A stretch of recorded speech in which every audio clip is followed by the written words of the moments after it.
আপনারা যারা এসি ব্যবহার করেন, এখন এসি রিমোটে দেখেন একটা মোড থাকে, ইকো মোড। দেখতে পাচ্ছেন এই যে ইকো মোড। এখন এই ইকো মোড আপনি কী জন্য ব্যবহার করবেন এসিতে? ইকো মোড ব্যবহার করবেন, আপনি যদি আপনার এসিতে ইকো মোড ব্যবহার করেন তাহলে আপনার বিদ্যুৎ সাশ্রয়ী হবে।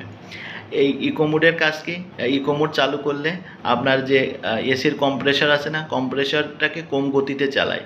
কম্প্রেসারকে যদি কম গতিতে চালায় তাহলে সে কম্প্রেসারের স্থায়িত্বটা বেড়ে যাবে। আর এই কম্প্রেসারের স্থায়িত্ব বেড়ে যাওয়া মানে কি? এসির স্থায়িত্বটা বেড়ে যাওয়া। আর এই ইকো মোড ব্যবহার করলে মানে শব্দ তুলনামূলকভাবে কম আসবে। আর যেহেতু আপনি যদি এই ইকো মোড ব্যবহার করেন তাহলে আপনার বিদ্যুৎ সাশ্রয়ী হচ্ছে, বিদ্যুৎ বিল কম আসতেছে। আর এর ফলে কি পরিবেশের উপর তেমন কোনো প্রভাব ফেলতেছে না।